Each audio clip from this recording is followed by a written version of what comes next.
नमस्कार। आपने अखबारों में और मीडिया में खबर देख ली होगी कि अब कॉकरोच जनता पार्टी को राहत मिल गई है।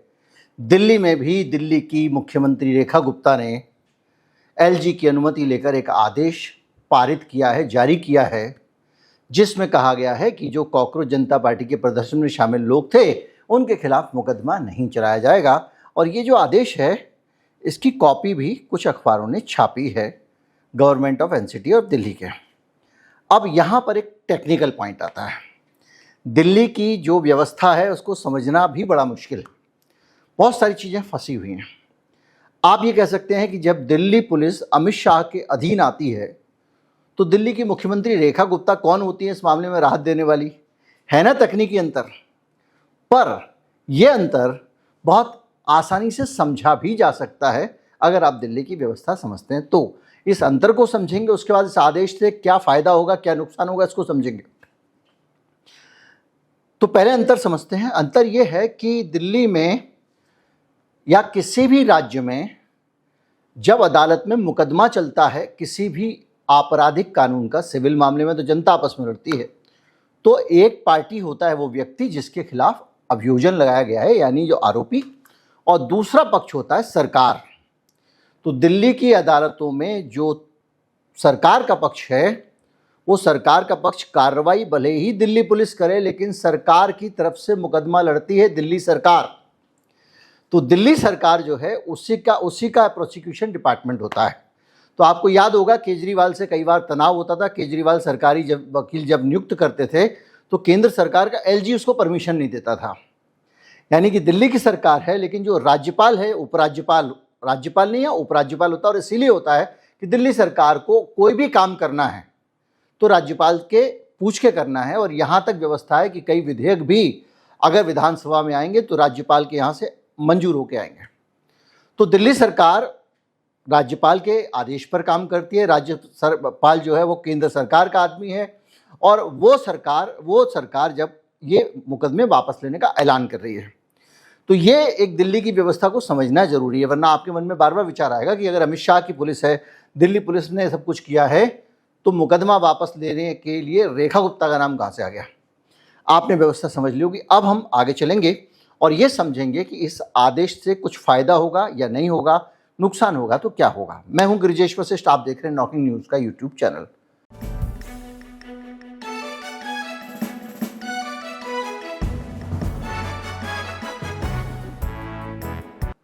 हुआ यह है कि 13 एफआईआर हैं कुल जो प्रदर्शनकारियों के खिलाफ दर्ज की गई थी। इनको वापस ले लिया गया है। पर जो दिल्ली का आदेश है दिल्ली पुलिस का, उस आदेश में साफ लिखा हुआ है कि ये सुप्रीम कोर्ट के आदेश के अनुरूप किया गया है। यानी सुप्रीम कोर्ट ने जो आदेश दिया था और ये कहा था कि मुकदमा वापस ले लिया जाए, उसके तहत दिल्ली सरकार ने मुकदमा वापस लिया है। उस आदेश में सुप्रीम कोर्ट ने कहा था कि कोई हार्श एक्शन ना किया जाए, ये ना किया जाए, वो ना किया जाए। परंतु ये आदेश जो कॉकरोच जनता पार्टी के साथ में सरकार ने समझौता किया था उसके मुताबिक नहीं है। ये सुप्रीम कोर्ट के ऑर्डर को फॉलो किया गया है। आप कह सकते हैं कि अच्छा इसमें क्या है भाई, सीधी सी बात ये राहत मिलनी चाहिए, प्रदर्शनकारियों को मिल गई और मीडिया इसी तरह इसको बेच रहा है। प्रदर्शनकारियों को बड़ी राहत, रेखा गुप्ता ने कमाल कर दिया, इस टाइप का। पर दोनों में अंतर समझिए। दिल्ली सरकार कह रही है कि जिनके क्रिमिनल रिकॉर्ड हैं उनके मुकदमे वापस नहीं होंगे, या जिनका पीछे से, जिनके खिलाफ क्रिमिनल, जरूरी नहीं है मुकदमे चल रहे हैं या कुछ भी चल रहे हैं, जिनका रिकॉर्ड है। अब ये बड़ा सवाल है। तो आपके मन में आएगा तो कॉकरोच जनता पार्टी छुड़ाना क्यों चाहती है? क्योंकि समझौता जो हुआ था केंद्र सरकार का, इसके हिसाब से किसी भी प्रदर्शनकारी के खिलाफ कोई मुकदमा नहीं होगा। पर आपके मन में एक विचार आ सकता है, किसी के मन में भी आएगा, और कल कम से कम आपसे व्हाट्सएप ग्रुप में लोग पूछेंगे, यूनिवर्सिटी वाले भाई लोग, कि भाई क्या आप चाहते हो कि अपराधियों के खिलाफ कार्रवाई ना हो? लेकिन सवाल इस बात का है कि अगर वहां पर जंतर पंतर पे कोई गुनाह हुआ या अपराध हुआ या कोई एक गलत चीज हुई, इस केस में प्रदर्शन, अगर प्रदर्शन सरकार को सरकार कानून का उल्लंघन मान रही है, प्रदर्शन को सरकार जो है गैर कानूनी मान रही है और ये सब मान रही है, तो कानून सबके लिए बराबर है। किसी आदमी का पुराना रिकॉर्ड अगर अलग है और दूसरे का रिकॉर्ड अलग है, तो क्या जिस कानून की धारा के तहत सजाएं अलग अलग हो जाएंगी? यानी एक जगह पे अगर 4 लोगों ने प्रदर्शन किया तो चारों लोगों ने प्रदर्शन किया, अगर प्रदर्शन सही था तो सही था, गलत था तो गलत था। क्या इस आधार पे कि भाई आदमी ने पहले अपराध किया था इसलिए प्रदर्शन गलत हो गया उसके लिए, और जिसका पहले अपराध नहीं किया था अपराध किया था नहीं, रिकॉर्ड में अपराधी दर्ज है? ये अपने आप में एक बहुत बड़ा सवाल है। और इसी के आधार पे कॉकरोच जनता पार्टी कह रही है भाई हाँ, आपने हमसे समझौता किया, उसका पालन करो, और सुप्रीम कोर्ट के आदेश को हम नहीं मानते हैं, ये साफ साफ कॉकरोच जनता पार्टी के प्रवक्ता ने कहा। और इसीलिए कहा क्योंकि सुप्रीम कोर्ट का ये आदेश बेसिक प्रेमाइस में ही गलत है कि भाई अगर एक आदमी 4 लोग चीनी चोरी कर रहे हैं, आप बोल रहे हैं हम 2 को छोड़ देंगे क्योंकि इन्होंने पहले नहीं चुराई थी, ये किसी भी कानून में मुमकिन नहीं है। तो ये भारत के संविधान की मूल भावना के विपरीत है, पहली चीज।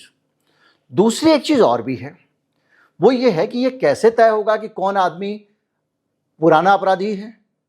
ये क्या दिल्ली पुलिस के ऊपर छोड़ दोगे या दिल्ली सरकार के ऊपर छोड़ दोगे? एक आदमी पहले अगर हत्या कर चुका है निजी कारणों से, वो एंटी सोशल एलिमेंट नहीं है, उसने हो सकता है आत्मरक्षा में हत्या की हो, तो क्या आप उसको इस आपराधिक बैकग्राउंड के आदमी को में रखोगे? इसका दूसरा उदाहरण, एक आदमी सारे प्रदर्शनों में जाता है, पत्थर फेंकता है, उसको आप आपराधिक बैकग्राउंड में रखोगे? तो ये इसका क्राइटेरिया क्या होगा, ये भी अभी तक साफ नहीं हुआ है। तो इसलिए ये दिल्ली सरकार का जो कानून है ना, ये जो आदेश है ना, इसमें खुश होने का कुछ नहीं है। आमतौर पे आपने देखा होगा बहुत सारे पॉलिटिशियंस के खिलाफ एक पूरा बैकग्राउंड होता है मुकदमों का, बड़े सारे मुकदमे होते हैं। क्या मुकदमा है भैया? वहां वो धरना देने गए थे, उसमें मुकदमा दर्ज हुआ था, वहां वो प्रदर्शन करने गए थे, उसमें मुकदमा दर्ज हुआ था। तो क्या वो 15 मुकदमे जिन लोगों के ऊपर दर्ज हैं, जो पॉलिटिकल लोग हैं या जो बच्चे हमेशा अन्याय के खिलाफ आवाज उठाते हैं, आईसा के लोग हैं, AISF के लोग हैं, उनके ऊपर तो डिस्क्रिमिनेटरी मुकदमे किए जाते हैं, शौकिया कर दिए जाते हैं, तो क्या उनको आप अपराधियों में मान लोगे? ऐसे बहुत सारे सवाल हैं जो इस सारी चीज से आके खड़े हो जाते हैं। यानी ये सवाल खड़े होने का मतलब क्या है, पहले ये समझ लीजिए। सवाल खड़े होने का मतलब सीधा सीधा ये है कि पुलिस की मर्जी है, जिसको चाहेगी छोड़ेगी, जिसको चाहेगी नहीं छोड़ेगी। अगर ये हो रहा है तब तो इस मुकदमा वापस लेने का कोई मतलब नहीं है, और इसीलिए सुप्रीम कोर्ट के आदेश को कोई भी मानने को तैयार नहीं है। अगर एक लेजिटिमेट आवाज थी, एक बड़ा दबाव सरकार पे बनाना था, उस दबाव को बनाकर इस देश की एक व्यवस्था को सुधारना था, तो ये जनसेवा का काम था, इस देश के हालात को ठीक करने का काम था, सरकार को सही रास्ते पर लाने का काम था। और इस बात को सरकार ने भी स्वीकार किया कि भाई हाँ, कानून में गलतियां, हमको इसमें बदलाव करने की जरूरत है। सरकार संसद में एक नया कानून लेकर आई है। रात को 12 बजे प्रधानमंत्री, 1:30 बजे प्रधानमंत्री मोबाइल के कैमरे में मुंडी घुसा के बोल रहे हैं ना भाई, टीपी पढ़ते हुए, कि हम समझ सकते हैं बच्चों का दर्द क्या है। अगर सारा सिस्टम मान रहा है कि इन लोगों ने बड़ा अच्छा किया देश हित में, एक दबाव बना के सरकार को रास्ते पर लाई, सरकार की आंखें खोली, और आंखें खोलने के बाद इस प्रदर्शन से हमारे देश की व्यवस्था बदल गई और हमारे देश में नकल रोकने के लिए एक बेहतर कानून बन गया, ऐसा सरकार का दावा है। ये मुझे भी पता है कि कानून बेहतर नहीं और बदतर है। जब कानून सख्त होता है तो भ्रष्टाचार अधिक होता है, व्यवस्था अच्छी होती है तो भ्रष्टाचार कम होता है। तो इस पूरी व्यवस्था के बीच में ये जो आंदोलन था, ये तो अच्छे के लिए था, अच्छे के लिए था, इससे अच्छा नतीजा निकला। तो जिन्होंने अच्छा किया उनको सजा क्यों, ये बड़ा सवाल है। अब इस बीच में जांच की कुछ और रिपोर्ट आई हैं। एक रिपोर्ट आ गई है पोस्टमार्टम की, जिसमें पैलेट गन के जो छर्रे मिले हैं वो मेटल वाले छर्रे हैं। जो डीसीपी सचिन शर्मा के ऑर्डर की बात हो रही थी, जिसको अलग अलग मीडिया हाउसेज ने कहा, उसमें प्लास्टिक वाले पैलेट्स होने चाहिए थे, यानी जो बंदूक चलाई गई उसमें प्लास्टिक के छर्रे होने चाहिए थे। तो क्या आरएएफ वालों ने छर्रे लोहे वाले चला दिए? प्लास्टिक का आदेश था बगैर ये समझे कि बच्चों को नुकसान होगा।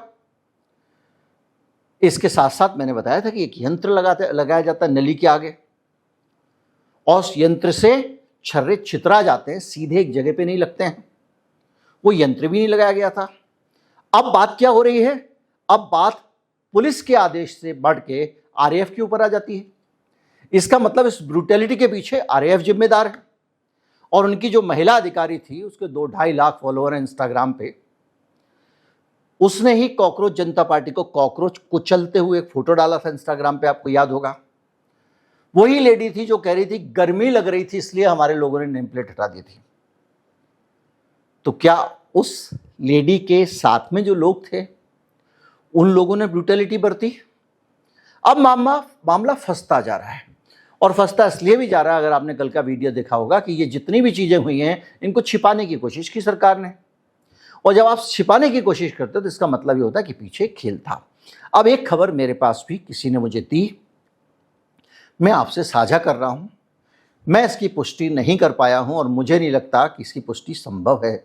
उसका एक कारण भी मैं आपको बताऊंगा, पर खबर ये चौंकाने वाली है। खबर ये है कि गृह सचिव ने, हिंदुस्तान के होम सेक्रेटरी ने गृह मंत्री को ये कहा था कि ये ज्यादतियां नहीं की जा सकती और मैं नहीं करूंगा।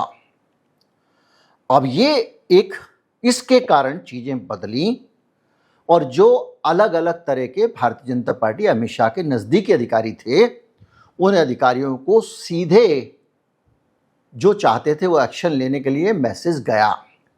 राहुल गांधी का कहना है कि उन्होंने फोन करके अमित शाह ने बोला, या अलग अलग तरह से गया।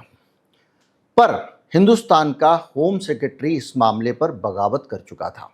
लेकिन मैं इस खबर को पूरी तरह बार बार पूरी जिम्मेदारी से कह रहा हूं कि मुझे सूचना मिली किसी से, मेरे स्रोत की खबर है, एक सूत्र ने मुझे बताया। सूत्र भी वही क्रेडिबल सूत्र वहां का नहीं है कि भाई गृह मंत्रालय का सूत्र हो, इसलिए मैं इसकी पुष्टि नहीं करना चाहता, और इसको पक्के तौर पे नहीं कहना चाहता। और इसकी पुष्टि इसलिए भी नहीं हो सकती कि जो हिंदुस्तान की ब्यूरोक्रेसी है वो कुछ भी करती है, अगर उसे गोपनीय रखना होता है।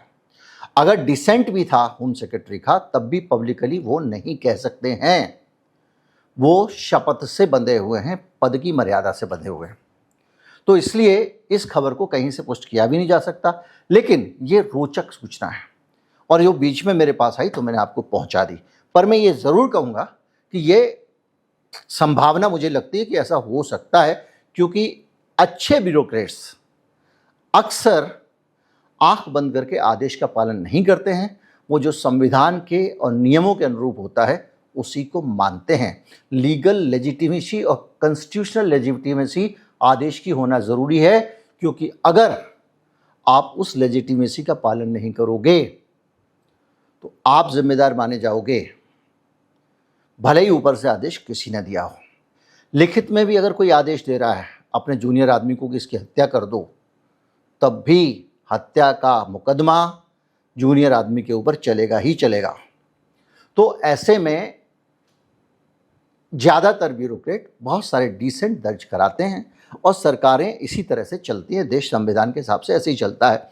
तो बहुत मुमकिन है कि ऐसा डिसेंट दर्ज कराया गया हो। हालांकि अधिकारी बहुत सारे चुनिंदा आपस में अपने इकोसिस्टम के, अपनी आइडियोलॉजी के, अपनी पहचान के, अपने बैकग्राउंड के, कोई गुजरात का वहाँ का लेके आते हैं, तो वो रास्ता निकालते हैं, कुछ कर देते हैं।